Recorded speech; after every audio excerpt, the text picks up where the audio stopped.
बड़ी खबर भी आई है, आपको बता देते हैं। नॉर्थ ईस्ट में वोटों की गिनती के 3 घंटे बीत चुके हैं, यानी 3 घंटे से वोटों की गिनती हो रही है। त्रिपुरा रुझानों में बीजेपी को एक बार फिर बहुमत मिलता दिखाई दे रहा है, 32 पर पहुंच गई है। नागालैंड के रुझानों में बीजेपी प्लस की सरकार बन रही है, यानी त्रिपुरा और नागालैंड बीजेपी के खेमे में। मेघालय इस बार बीजेपी की सीट में इजाफा हुआ है, अकेले यहां पर चुनाव लड़ा उन्होंने और सीटों में इजाफा किया है। 3 राज्यों में कांग्रेस का खराब प्रदर्शन साफ तौर पर दिखाई दे रहा है। जो तस्वीर उभर रही है, जो बड़ी बातें निकलकर सामने आ रही है, वो ये कि नॉर्थ ईस्ट में वोटों की गिनती के 3 घंटे के बाद जो बड़ी तस्वीर है उसमें बीजेपी के पक्ष में जो तस्वीर है वो साफ तौर पर दिखाई दे रही है। बीजेपी अपना गढ़ भी बचा रही है, यहाँ जहां पर वो सरकार थी वहां पर वो बचा रहे हैं सरकार को और तेजी से आगे बढ़ रहे हैं। ये देखिए, ये है बड़ी तस्वीर नॉर्थ ईस्ट की। लेकिन साथ ही अशोक वानखेड़े जी, हम लगातार ये भी बात कर रहे हैं कि 2024 के जो हम सर्वे को दिखा रहे हैं उसमें भी इसी तरह की तस्वीर दिख रही है। नॉर्थ ईस्ट में भी हमें चुनाव के नतीजों में वही दिख रहा है कि मुद्दे तमाम होते हैं लेकिन आखिरकार बीजेपी फ्रीडम ऐप से सीखकर आप फलों को उगाते हैं क्या? अगर ऐसा है तो आपके फलों को 1 करोड़ फ्रीडम ऐप के जो ग्राहक हैं उन्हें बिना किसी खर्चे के आप उसे बेच सकते हैं। बहुमत के पास पहुंच रही है, बीजेपी जीत रही है।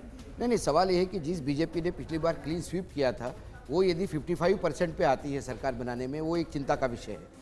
दूसरी बात है कि नरेंद्र मोदी की, जैसा कि अभी हमारे साथी मित्र ने कहा कि नरेंद्र मोदी की पॉपुलैरिटी में कमी नहीं आई है, लेकिन क्या नरेंद्र मोदी के नाम पे ही सब कुछ चलेगा या फिर डिलीवरी भी होगी? क्योंकि महंगाई और बेरोजगारी यदि ये सबसे बड़े सवाल है तो फिर राम मंदिर के नाम से चुनाव जीता भी नहीं जाएगा।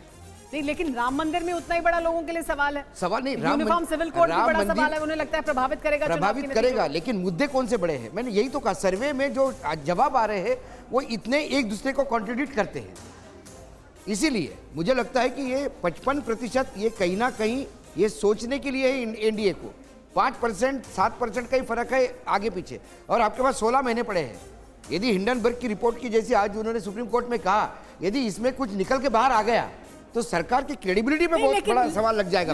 लेकिन अशोक वानखेड़े जी, विपक्ष को कब तक ये कहा जाता रहेगा कि आप एकजुट हो जाइए, आप जाग जाइए, आप मुद्दे पकड़ लीजिए, आप पकड़ ही नहीं रहे मुद्दे। देखिए, जब कांग्रेस सत्ता में थी विपक्ष ऐसा ही बिखरा हुआ करता था, और इसी के बाद जनता पार्टी भी बनी, जनता दल भी बना, अलग अलग पार्टियां बनी, जनसंघ भी एक हो गया, फिर बाद में बीजेपी निकली। तब भी लोग कह रहे थे कि कांग्रेस के खिलाफ जब भी कोई एक पार्टी आती है सरकार में क्यों नहीं टिक पाती। तब भी एक शिवानंद जी, अभी जो नॉर्थ ईस्ट में हो रहा है इसे आप बीजेपी की उपलब्धि मानेंगे? वो एंटी इनकम्बेंसी को भी बीट कर वापस एक बार फिर सरकार बनाने के लिए तैयार हैं, तो उनको हो सकता है कुछ थोड़ा नुकसान हुआ हो, लेकिन वो नुकसान तो 5 साल के बाद होना स्वाभाविक है। एक बड़ी खबर आ रही है, माफ कीजिएगा, पहले बड़ी खबर ले लेते हैं फिर आगे बढ़ेंगे। देखिए किस तरह से बड़ी खबर इस वक्त चुनाव नतीजों से जुड़ी हुई सामने। मेघालय में सरकार बनाने की कवायद में है टीएमसी। मेघालय में क्योंकि टीएमसी ने अच्छा प्रदर्शन किया है, मेघालय जा रहे हैं ममता बनर्जी के भतीजे खुद चेहरा बनकर सामने रहे, लेकिन अब मेघालय में अभिषेक बनर्जी शिलोंग जाएंगे, ऐसी जानकारी मिल रही है। दोपहर 2 बजे हमारे साथ भास्कर मौजूद है। भास्कर, मेघालय में क्या टीएमसी को लगता है कि कोई उम्मीद है उनके लिए, और क्या इस वजह से कवायद की जा रही है?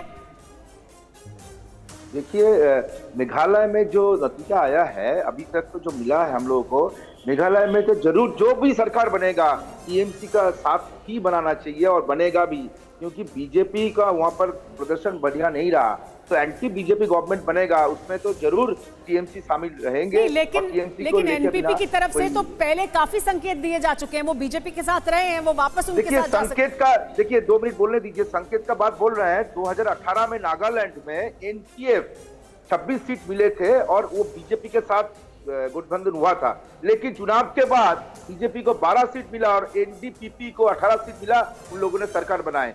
देखिए, उन लोग अलग क्यों लड़े?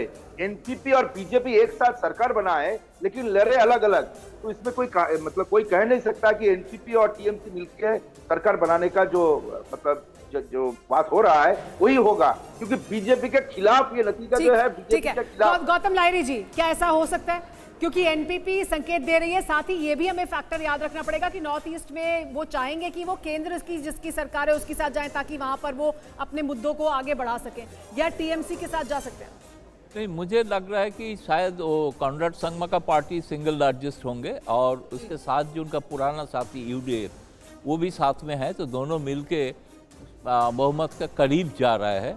बहुमत नहीं हो रहा है, लेकिन ये बात सही है कि केंद्र में जो सरकार है उसके साथ तालमेल करके चले, इसलिए बीजेपी को जितना भी सीट मिले, जो भी मिले, लेकिन हो सकता है बीजेपी आउटसाइड सपोर्ट करे उस सरकार को। तो अकेले कॉन्राड लड़ना संगमा बीजेपी मुझे के लग लिए रहा है फायदेमंद नहीं रहा यहाँ टीएमसी पर। के साथ मिलके कोई सरकार बनाने का मुझे नहीं लग रहा है कि आंकड़ा उस तरफ आ रहा है। लेकिन बीजेपी ने अकेले चुनाव लड़ा, ये उनके लिए उतना फायदेमंद नहीं रहा।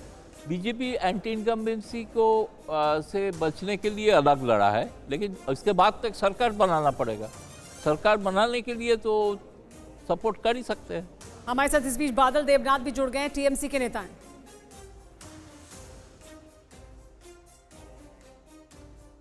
बादल देवनाथ हमारे साथ जुड़ गए हैं, टीएमसी के नेता। बादल देवनाथ जी, मेघालय में टीएमसी की तरफ से कोशिशें तेज हो गई हैं, लेकिन क्या आपको ऐसा लगता है कि यहां पर एनपीपी जाएगी टीएमसी के साथ वापस, वो उनके साथ नहीं जाएंगे बीजेपी के साथ जिनके साथ वो पहले सरकार चला रहे थे?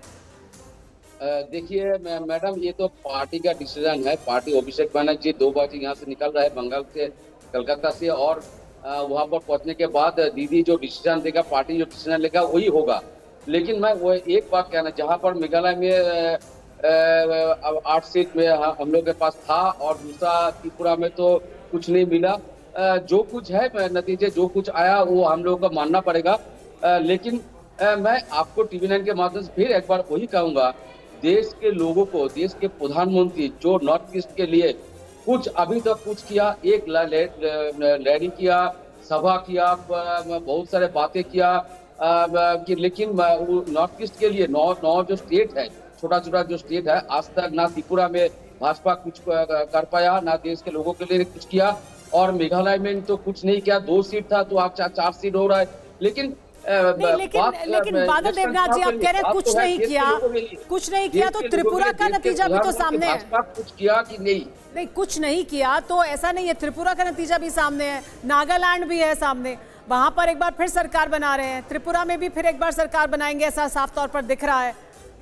फ्रीडम ऐप से सीखकर आप फलों को उगाते हैं क्या? अगर ऐसा है तो आपके फलों को 1 करोड़ फ्रीडम ऐप के जो ग्राहक हैं उन्हें बिना किसी खर्चे के आप उसे बेच सकते हैं।